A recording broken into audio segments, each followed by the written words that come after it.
Greetings and konnichiwa, and welcome to the Onyx Tavern. I'm your host, Rick the Bard, keep bringing you episode 173 here at the Tavern, presented by HeroTaku.com. Now, as I'm recording this video, San Diego Comic-Con has not finished. But because of time constraints and issues I have coming up right now, this is the best time for me to actually go ahead and record this while it's still relatively new news. That being said, if there's some major reveal towards the end of Comic-Con, that's bigger than any of the things I'm talking about here, I will go ahead and address it once I have the opportunity.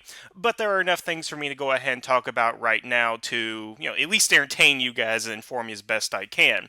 So, that being said, I'm going to go ahead and highlight some things from this year's Comic-Con that I think are significant, are somewhat important, because, frankly, when I look back at the 2015 Comic-Con, as I said then, there's nothing really to go ahead and report, things that we didn't already know. Yeah, reveals of new toys last year, but that was pretty much it, and the Gold Ranger, but again, as I said back then, you knew that was coming. This year, there are a couple of things that we really did not see coming. A couple of things that are kind of like no duh, things. And I'm just going to go over basically the highlights I want to go ahead and share with you guys. Okay, first of all, I could not find absolutely anything about Dino Charge. They're not revealing anything except a single toy, the Titano Megazord, which is already on shelves, so I don't exactly know why that was being revealed. It's already out, but nothing to talk about Dino Charge, Dino Supercharge, whatever, which is fine. The only thing that they've reported about Power Rangers Ninja Steel, from what I've seen, is they have poster for it. No trailer, no reveal of the actors, anything like that. Maybe that's coming up on the last day. Who knows? And if that happens, then again, I will go ahead and comment about that. But nothing particular about Ninja Steel. In terms of toys, they did introduce some new legacy figures for Power Rangers in Space, Power Rangers Ninja Storm, which I'm told the Ninja Storm figures are actually available in some stores right now. So go ahead and look for them. I might get them. I'm not exactly sure. I already got the SH Figure Arts of all the Hurricanegers, so maybe depends on what my budget's going to go ahead and look like. Plus, again, I have to get shipped to Japan. There did appear to be some legacy Megazords out there for the Astro Megazord and the Ninja Storm Megazord, but I couldn't really tell, to be honest. They weren't labeled as such as far as I know, and if that's the legacy Astro Megazord, I'm a little suspicious about it. You can go. I'm going to post a couple of links in the description for you guys to go ahead and take a look at a few of the things I'm talking about. So definitely go ahead and look at it, but I definitely want a Legacy Astro Megaship, Astro Megazord, but this looks like it might be a prototype and not really the real thing, because based on the Legacy line so far, it just doesn't seem to be up to snuff. But again, it's a picture from the showroom floor, so who am I to go ahead and judge at this point? They did go ahead and reveal the action figures for the movie coming out next year, and I'm going to talk about the movie a little bit more in detail, because that's really where the meat of this year's Comic-Con was for Power Rangers, was the upcoming movie. Now, there is no trailer as of, again, the time I am recording this. Maybe there'll be by the time Comic-Con ends, and even if there was a trailer, I would be commenting about that separately. I'd be doing a breakdown of it. But right now, there is no trailer to reveal. There were some interviews with the cast, reveals of the helmets, and of course, the power coins. And I have a lot to really go ahead and say about that. So I'm going to spend the rest of this video really talking about those. First of all, in terms of the film, it was revealed that Alpha 5 and the Dinozords will be revealed in this film. Which I have to say is, well, no duh. Of course, Alpha 5 and the Dinozords are going to be in this film, because you have Zordon, you kind of have to have Alpha 5 because I don't know how you would do the whole Zordon thing without a robotic assistant of some kind. And of course, you have to have the Dinozords because what defines Power Rangers from other superheroes, at least terms and aesthetics, is the giant robots. I mean, yeah, Spider-Man has a giant robot, but that's only because he was in Japan, and Batman and Superman have a giant robot, but that's usually in Elseworld comics or Batman and Superman Public Enemies, which I don't know if it's Elseworlds or part of the Prime continuity. But anyway, Power Rangers have robots, they have Zords, that's their thing. For the Dinozords not to be in this film would just be kind of a, WTF moment. So yeah, Alpha and the Dinozords being in the film, I'm not surprised. I don't know why people are treating that like big news because it's not. They should be in there anyway. It's kind of like saying, we're doing a Power Ranger movie, but without the Pink Ranger. Without Kimberly. I don't know. Okay, so Dean Israelite is basically saying that this film is going to be focused primarily on drama. That it is going to be a drama, but there is humor and comedy that's going to be thrown into the film. Now, and here are a couple of more things. The tone is going to be dramatic because of the teenagers themselves. And that the heart of the movie is going to be about their personal struggles. Now, here's what I like about it, and here's what I'm a little wary about. What I like about it is going to be a drama. It's not going to be a kids movie. It's not going to be goofy. It's not going to be silly. Is there going to be comedy? Yes, but you know what? All these serious movies do have comedy in them. The Marvel Cinematic films have them. With the DC films have comedy in them, although to a lesser degree, I will go ahead and admit. Spider-Man has comedy. The thing is, but all those superhero films are dramas. As Captain Logan said over at Geekvolution, is that a superhero movie has to be inherently one thing first and then a superhero movie second. And I know that rubs people the wrong way sometimes, but I tend to agree with it. And if you can take this as a drama about superheroes first, if you look at it as that, it's like it's a drama, and then you say, oh, it's a superhero movie, it's a superhero drama, then I think that's all the better, particularly for Power Rangers, who unjustly and unfairly get classified as children's fodder. Yes, you want to call it a children's show, but doesn't mean it has to be dumbed down, or gets called campy and cheesy, which is going to be a discussion for another time. The point is, they are taking this seriously. The production team is taking this seriously, therefore the audience will be forced to take it seriously as well. We're not talking about Batman and Robin, type of situation here. We're talking about something that, honestly, it's probably not going to be The Dark Knight, but it's going to be up there. It's going to be closer to a more serious tone. And I appreciate that. And if it's what I think it is based on that, then this is going to be a great movie. What I'm wary about, unfortunately, is that it's talking about the teens' lives and their personal struggles. Now,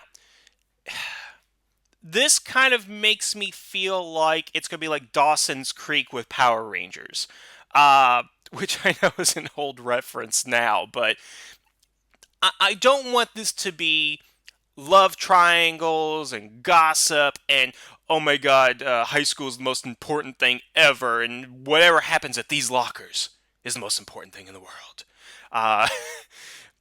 I don't want it to be that. Now, it seems based on the casting sheet that we're going to be focusing a lot on what Jason's character is. Football star, car accident, kind of lost himself, and what it seems to be is that being a Power Ranger helps him rediscover who he is, lets him put the past behind him, gives him new purpose in life. That's what I'm gathering from the casting sheet. Now, of course, that could completely change in the film, could have changed during production, the script might have not mentioned that, who knows. But that's a good place to go ahead and start. But how's that going to relate to the other characters? Because this isn't going to be Jason's story. Surprisingly, Jason is the character who they're not really promoting as much, or at least the actor who's not being out there. Seems like Becky G, or whatever her real name is is really getting kind of the forefront of publicity at the moment. She seems to be more active out there. We've seen more, we see a production image of her. We see more behind the scenes things of her. I don't know if putting Trini out there is what they're intending to do, but at least Becky G is out there a little bit more and has a little bit more presence than her counterparts. Anyway, but I just don't want this to devolve into some sort of high school drama up on the screen. Because if you want to make it a high school drama, then at least give us something interesting to go in there, because I really think that the focus with Rita and the Rangers and saving the world, that probably should be more at the forefront than who's going steady with somebody. But then again, if this is a thing of where, say, Kimberly, because again in the original continuity she's a valley girl, airhead, only interested in gymnastics, if that's her character bumped up to 11 in the film, but becoming a Power Ranger changes her attitude towards it, and she becomes a more serious and respecting character, then that I can go with. But everything I've seen kind of at the moment, I said this in previous videos, is it looks like they're already in a dark, somber state before they come together, and when they come together, I think it's going to go ahead and lighten up. That seems to be my understanding based on production stills and stuff I've been hearing. I could be wrong, but that just seems to be where it's coming from. So again, I'm just a little wary on what's going to be happening with our characters. Also, a lot of good things talked about Elizabeth Banks as Rita. Again, this is something I'm going to have to see to believe, but we'll go ahead and take it from there. Okay, here is something of a little bit more significance. So we got the reveal of the power coins and the suits. And wow, are they incredibly ugly up close. I really thought the photos looked bad from far away, but man, up close they look even worse. First of all, let's talk about the power coins. I'm going to, again, have a link down in the description below that's going to have a lot of pictures for you guys to go ahead and take a look at, so feel free to go ahead and browse through those if you haven't seen them already.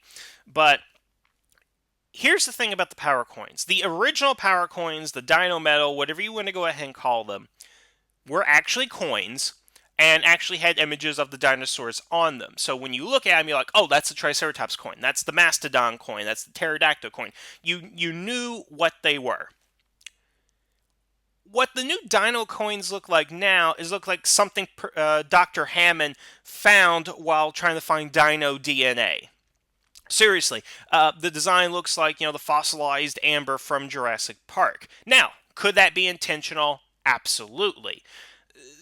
But the thing is that the way they're being presented to us is that they do have that kind of unfinished look to them. It looks like that they have yet to carve out, it's like when they get a diamond. Diamond just this big old rock with all this crap around and stuff, and then you take it and you start, cutting the diamond and getting it to that, showroom finished floor. That's basically, what happens there.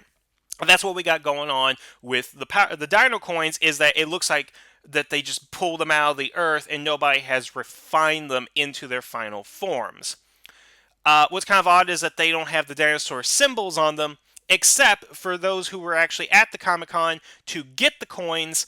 If you hold them up to the light, you can actually see the dinosaur inside, which I kind of have a problem with, and I'll talk about that in just a second exactly here. But what was also on show, in addition to the coins, were the helmets for the Power Rangers. And my goodness, are they horrendous. Because when you look at them, they don't look anything like their dinosaur counterparts. Now here's the thing. People have been telling me, oh, if you look at it really hard, if you spend a minute looking at it, you can vaguely make out the dinosaur thing. If you look at the texture, it looks like there's scales on the dinosaur ones, but it looks like fur on the black and yellow helmets. I mean, just take a look at it, look closely at it. To which I say, if you have to spend 10 minutes looking at it to make out that it's a dinosaur, then it's not a dinosaur, it's a magic eye photo. This is where I'm having a problem with these suits and the coins to an extent of that. They don't look like dinosaurs. They really don't. Even when you look up close, they don't. They look angular, they look sharp. If you added a couple of things on there, like, teeth or eyes or beak or claws or whatever, then it actually could look like something. But the thing is, this doesn't look like anything. And that texture people are talking about, go look at it. It looks like little squares or circuitry boards or something, but I'm not seeing dinosaur scales. I'm not seeing fur textures at all. To which I also reply, why do you have to have a fur texture on a helmet? The thing is, here's my ultimate thing about these suits, is that they look completely unfinished. They look unrefined. This looks like a Mark 1 of the Iron Man armor. And what I mean by Mark 1 is, remember in the film where he builds the armor, it's that giant robot thing to take out the terrorists? That's what these suits look like. This looks like somebody's first attempt to make suits. This looks like their first attempt to do so, vaguely inspired by some animal, but not by the Tyrannosaurus, not by the pterodactyl, not by the saber-toothed tiger, and so forth. These don't look like they are completed suits. They look significantly unfinished, and coupled with the fact that the dino coins also looked unfinished, like they had, like again, Dr. Hammond pulled them out and said, hey, the dino DNA is in this fossilized amber here. That's what these suits look like. Now, this leads me to believe a little fan theory of myself, which people on Ranger Board absolutely hate. I don't know why, because, hey, I've seen dumber fan theories out there. But here's what I think is happening with this. I think that what we're seeing right now in all the promotion and production, art for the film, is that these are the suits we're going to get in maybe the first 2/3 of the film. Now, what do I mean by that? I mean that these are the suits that Zordon will have developed at the beginning to fight evil, to fight Rita, whatever and stuff. And somewhere in the third act, the Rangers may unlock their powers. They may get some sort of upgrade. It's the final battle. They're going to go into it. And what do you know? The suits transform into the suits that actually look like their dinosaur counterparts. That the fossilized amber coins will actually turn into real coins, and thus the suit will go ahead and modify. Because I have a hard time believing that this is the final product that they've come out with. That this is actually going to be the real deal. That this is going to be the iconic look for the film. Because, let's be honest here, the original Mighty Morphin suits have that if it's not broken, don't fix it kind of look. They modified them to actually look good in the Mighty Morphin Power Rangers movie. The first one came out in 95. But honestly, the television versions are so much better. Like I said, you want to make it armor? Okay, whatever. But why get rid of the dinosaur thing? Because again, people keep telling me, if you look at it long enough, it kind of resembles that. But let's think about this practically for a second here. Let's say you are at Comic-Con, which I am not at Comic-Con. I hate Comic-Con, and I'm not going to go to Comic-Con because, one, I can't afford it, and I hate all the crap that goes on there, but you guys know that, and that's beside the point. But let's say you go to Comic-Con, and you're standing about 100 yards away, and you see the Power Rangers booth. Now, if you saw the original Mighty Morphin helmet from, that distance, you could be like, oh, that's the Power Ranger booth. Let's go there. Let's go take a look at it, because I recognize that helmet from across the room. But then you look now, and you see the Red Ranger helmet that they have for this movie, you're like, what the hell is that? I can't tell what that is whatsoever. It looks like a helmet. Is that a Power Ranger helmet? What animal is that supposed to go ahead and be? You don't actually know, which is the thing about the Power Rangers here is that in the film, I guarantee you, whether it's shaky cam or far away distance or just fast-paced motion, you're not going to have more than maybe a few seconds to actually linger on looking at the helmet to see what that helmet is, to see what that animal is. So if you're not going to have the full 5 minutes necessary to actually look and tell what it is, then what's the point of making it so abstract that you don't know what it is? Here's the thing. Paul Brown, as you know, coach of the Cleveland Browns, but eventually got kicked out of a team that bears his name, went down to Cincinnati, made the Cincinnati Bengals. When he was coming up with ideas for the helmet, The reason he went with the striped helmet eventually, he didn't have it when they first came out, but when he came out with the striped helmet, he had the philosophy, and this helmet came out in the 1980s, when he had the philosophy that if you are on the upper deck of the stadium, the furthest possible way you can be, and you're looking down at the field, you should be able to recognize what team it is by their helmet. And he felt with the Tiger Stripe helmet, when he came out with that design, he's like, yes, I can sit all the way up here, and I know that's a Bengal Tiger, that's a Tiger Stripes, and that's a Cincinnati Bengals helmet that far away. When I was over at Montana State, our head coach, Rob Ash at the time, basically said, yeah, we were going to put the cat head on these helmets, but then once you got up to the upper deck, you couldn't tell if that was a cat head on the helmet, so we decided to go with the white and blue M on it. Eventually, they went with the cat head, but nevertheless, the point remains valid. If you're watching this movie, you're going to see him from far away a lot of times, or too close up, or again blurry, too fast of action. Because I don't think the action is going to be in a similar fashion from the television show. Where we're going to have a good long look at these costumes. I don't think that's something we're going to have in the film. And in universe, if you are a citizen who's watching the Power Rangers fight, you're not going to be able to tell what the hell's on their helmets anyway, because Power Rangers is based on iconography, to be able to see the helmets from far away and from close up and know exactly what it is. I mean, Zero Ranger 5, oh, he has a star on his helmet. The Yellow Turbo Ranger, oh, that looks like the grill of a car. You can look at them from a distance and know exactly what they look like. These new suits, you can't do that. They don't in any way, in my opinion, resemble dinosaurs or prehistoric animals. There is no texture on the helmets to signify scales or whatever and stuff, and they look completely unfinished. I firmly believe that these suits are the quote-unquote prototypes that will be used early in the film, maybe till halfway through, and then in the final act, when it's the climax, they'll get new suits, that they will be more reminiscent of dinosaurs, that the coins will change from this form to a more standardized form to recognize what it is, because I think that's what's going to be happening, because again, it looks so unfinished, and again, just the fact that the coins look like they're in amber and they haven't been cut yet for that purpose, that's what we're going to go ahead and get. Then the third act, they're going to change in some fashion. We're going to get a more standardized look for the show, for the movie, which will lead us into any future film. Now, I know there's some naysayers out there, particularly those on Ranger Board, saying, oh, it'd be stupid for them to promote this and have new toys come out, and people aren't going to buy new toys, and blah, blah. First of all, this is the movie. They're not making this movie to make toys, okay? We're 23 damn years in the Power Rangers, and you think they're going to make this movie just to go ahead and make toys when they've already established that this is a drama?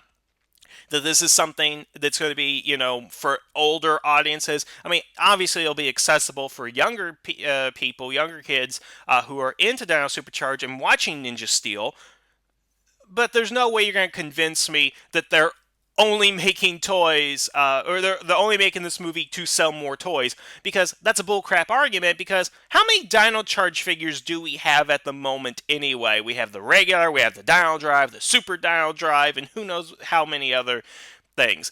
Of course, they're going to make multiple figures of this movie. Bandai, as far as I'm told, is making the toys for this film. So, you're telling me that they're not going to make toys that have absolutely nothing to do with the film? I guarantee you we're going to get figures out there of battle-enhanced armor rangers or motorcycles or gliders or other toys that will not actually feature in the film. Why? Because this is Bandai. That's what they do. If it's not in the show, they're going to make toys of it anyway. What was that toy from Lost Galaxy? It was like this power sled thing for all the male Rangers. Never appeared in the show, but they made toys of it. They made a Magna Defender motorcycle. Didn't appear in the show. There are tons of examples, but Lost Galaxy just seems to be the one on my mind right now.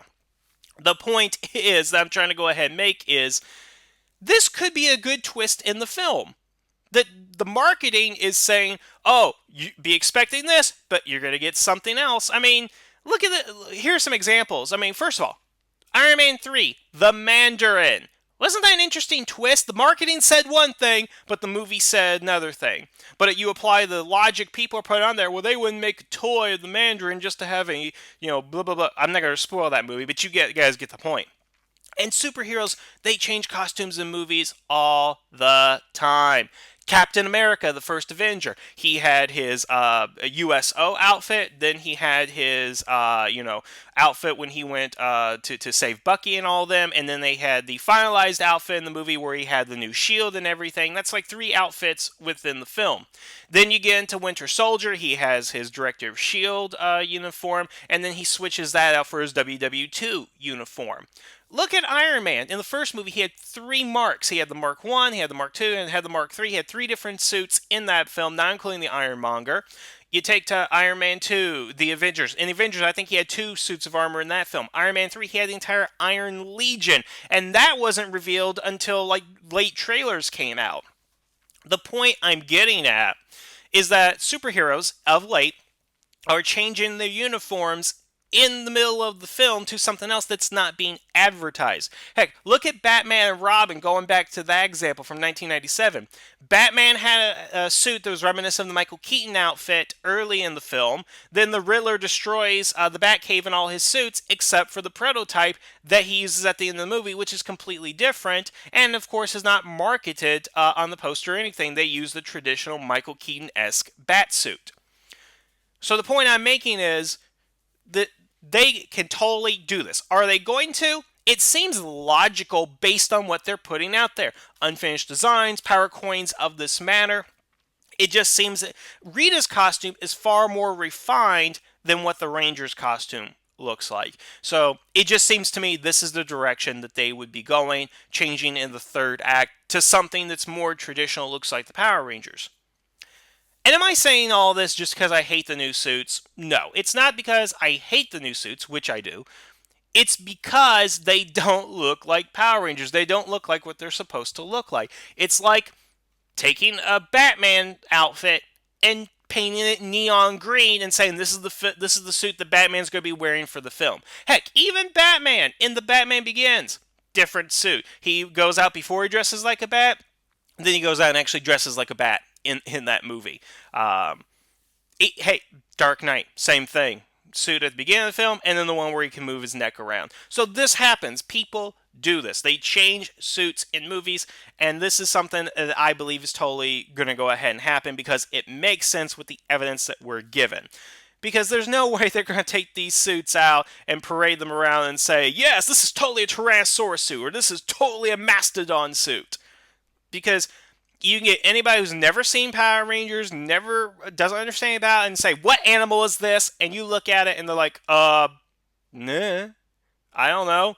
Seriously, folks, find somebody you know that doesn't know anything about Power Rangers, show them these helmets, and ask them, what animal is this supposed to be?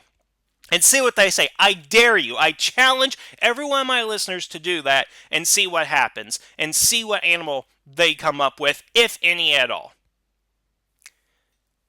And I think the last thing to mention here is, yeah, these coins look like something on Rita's staff, so Rita might have a connection with the Green Ranger powers.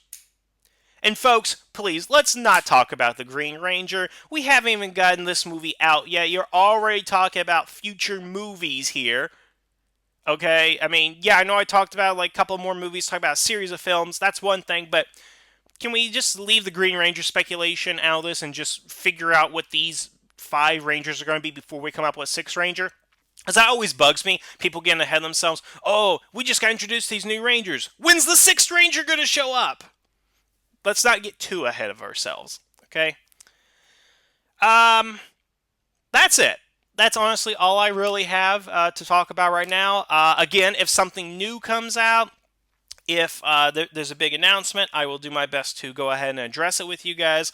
But I think right now, that's all I really have to go ahead and say. And I know a lot of you are probably going to get on me about the suits and all that, but we'll just see. And if I'm wrong, I'm wrong. No big deal and all that. But, man, if these are the suits they're going with, they better change them by the sequel. They really have to. Alright, that's all I've got for you guys. What do you guys think about what's appeared at San Diego Comic-Con? Anything interesting? Anything you guys want to go ahead and talk about? What did you like most? What did you not like most? Just leave your comments below. Let me know. Otherwise, I want to thank you guys for listening. Have a good evening. And the tavern is now closed.